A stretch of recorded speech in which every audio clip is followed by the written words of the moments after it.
नमस्कार दोस्तों, स्वागत है आज की ऑनलाइन क्लासेज में। आज की वीडियो में हम बात करने वाले हैं रीट पात्रता परीक्षा 2025 के लिए शिक्षण विधियों के इंपॉर्टेंट प्रश्नों के बारे में, जो एग्जाम की दृष्टि से बहुत ही महत्वपूर्ण प्रश्न है। आज का हमारा प्रथम क्वेश्चन है, खेल विधि के प्रवर्तक कौन थे। इंपॉर्टेंट प्रश्न है, कई बार एग्जाम में आ चुका है। देखिए, REET 2016, RPSC second grade Hindi, third grade Sanskrit, REET level 2 2018 और रीट 2022 में भी प्रश्न पूछा जा चुका है। तो खेल विधि के प्रवर्तक कौन थे? Montessori, Froebel, Henry Caldwell Cook, Parkhurst. तो इस प्रश्न का जो हमारा right answer option number C, खेल विधि के जो प्रवर्तक थे वो थे Henry Caldwell Cook. Right answer है हमारा ऑप्शन नंबर सी। और जो डोल्टन प्रणाली के जो प्रवर्तक थे वो थे पॉर्कहस्ट। और फ्रोबेल, बालोद्यान विधि के जो प्रवर्तक थे वो थे फ्रोबेल। और मॉन्टेसरी विधि के प्रवर्तक थे वो थे मॉन्टेसरी। तो ये प्रश्न इंपॉर्टेंट है। अब हमारा नेक्स्ट क्वेश्चन, शिक्षण की सबसे प्राचीनतम विधि कौन सी है? मुख्यतः ये विधियां पूछ जाती है कि सबसे प्राचीनतम विधि और सबसे नवीनतम विधियां।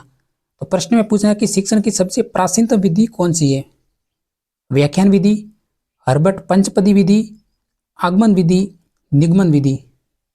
इस क्वेश्चन का जो हमारा राइट आंसर है ऑप्शन नंबर ए, व्याख्यान विधि, जो कि शिक्षण की सबसे प्राचीन विधि है। इनके अलावा एक और विधि है, वो है पाठशाला विधि। अब है नवीनतम विधियां।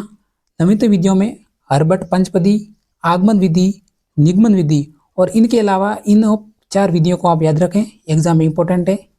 इनमें से एक क्वेश्चन जरूर छपेगा एग्जाम में। नेक्स्ट क्वेश्चन,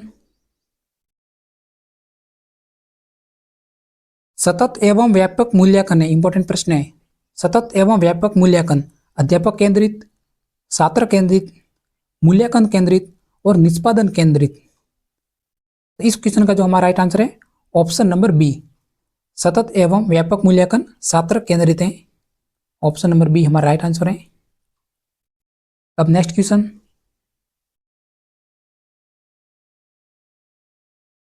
व्याकरण शिक्षण की सबसे सर्वश्रेष्ठ विधि कौन सी है? सबसे सर्वश्रेष्ठ विधि व्याकरण शिक्षण की। साथियों, अगर आप पहली बार जुड़े तो इस वीडियो को सब्सक्राइब जरूर करें, क्योंकि इंपॉर्टेंट प्रश्न लेकर आते रहते हैं। तो व्याकरण शिक्षण की सबसे सर्वश्रेष्ठ विधि आगमन निगमन विधि, वार्तालाप विधि, चित्र प्रदर्शन विधि, उद्बोधन विधि। हमारा right answer option number A, आगमन और निगमन विधि है। इस क्वेश्चन का राइट आंसर है ऑप्शन नंबर ए, आगमन और निगमन विधि। अब हमारा नेक्स्ट क्वेश्चन, पाठ योजना के 5 पदीय उपगम के प्रवर्तक कौन थे?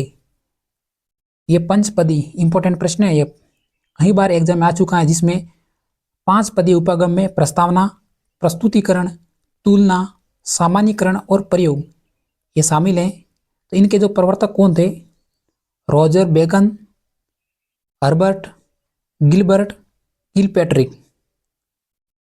हमारा राइट आंसर है ऑप्शन नंबर बी, हर्बर्ट पंचपदी के नाम से जाना जाता है। तो इसके जो प्रवर्तक थे वो थे हर्बर्ट। इनमें से जो प्रस्तावना, प्रस्तुतिकरण, तुलना, सामान्यीकरण और प्रयोग ये 5 सोपान शामिल है। इन 5 सोपानों को आप याद कर रखें, इंपॉर्टेंट है। नेक्स्ट क्वेश्चन, किंडरगार्टन जर्मन भाषा का शब्द है जिसका सही अभिप्राय है। रीट 2022 में यह प्रश्न पूछा जा चुका है।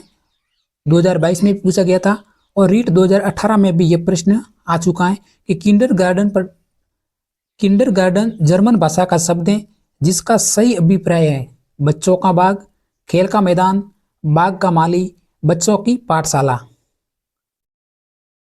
ये शिक्षण विधियां हिंदी, विज्ञान, मैथ सभी के लिए इंपॉर्टेंट है। हमारा right answer option number A, बच्चों का बाग। इसमें हमें ऑप्शन नंबर बी नहीं भरना है। राइट आंसर है हमारा ऑप्शन नंबर ए, बच्चों का बाग।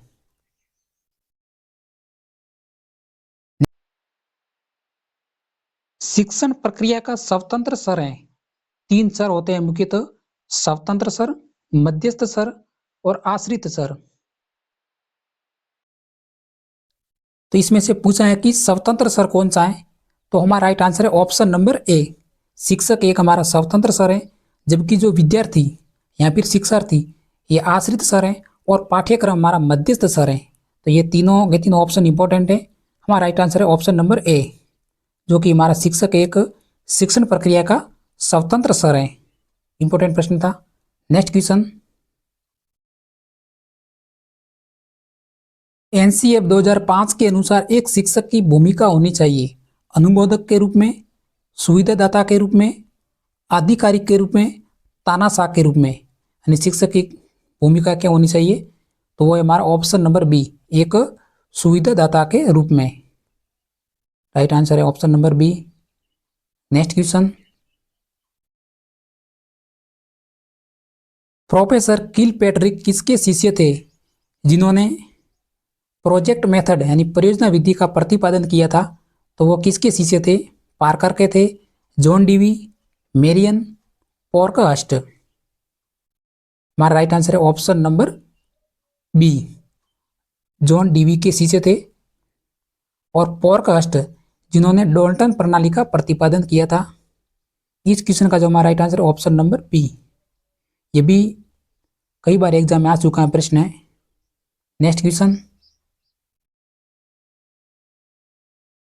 एक अच्छे मूल्यांकन की विशेषताएं बताइए। एक अच्छे मूल्यांकन की क्या विशेषता होनी चाहिए? साथियों, आप अगर आपने अभी तक क्लास को लाइक नहीं किया है तो लाइक जरूर करें।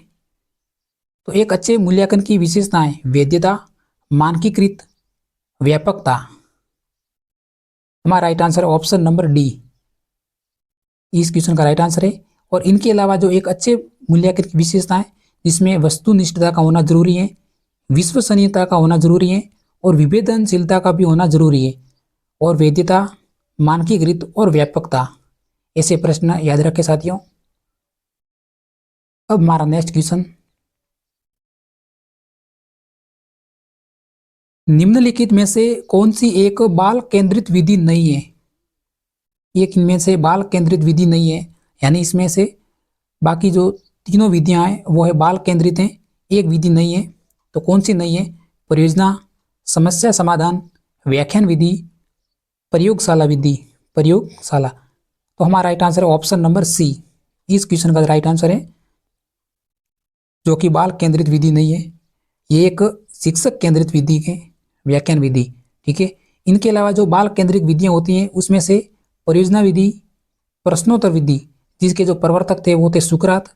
परियोजना विधि के जो प्रवर्तक माने जाते हैं वो थे किलपैट्रिक, दल शिक्षण और सूक्ष्म शिक्षण।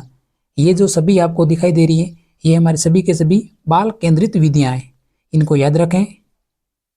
अब हमारा अंतिम और नेक्स्ट क्वेश्चन है।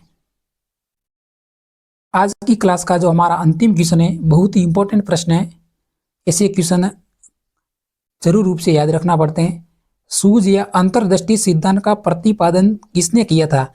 यह क्वेश्चन मनोविज्ञान से लिया गया है। सूझ या अंतर्दृष्टि सिद्धांत किसने दिया था? थॉर्नडाइक ने, स्किनर ने, जीन पियाजे ने, गेस्टोलवादी मनोवैज्ञानिक स्किनर ने। इसका क्वेश्चन आपको आंसर में बताना है कि यह सिद्धांत किसने दिया था। आप इस क्वेश्चन को देख सकते हैं, ये कितनी बार एग्जाम में आ चुका है। फर्स्ट ग्रेड, सेकंड ग्रेड, द्वितीय श्रेणी शिक्षक, रीट लेवल 2 2021 में, इस 2025 के एग्जाम में भी ये प्रश्न पूछा जा सकता है। साथियों, आज की वीडियो में इतना ही। इसी तरह के क्वेश्चन हम लेकर आते रहते हैं जो कि एग्जाम की दृष्टि से बहुत ही इंपॉर्टेंट है। तब तक मिलते हैं नेक्स्ट वीडियो में। जय हिंद।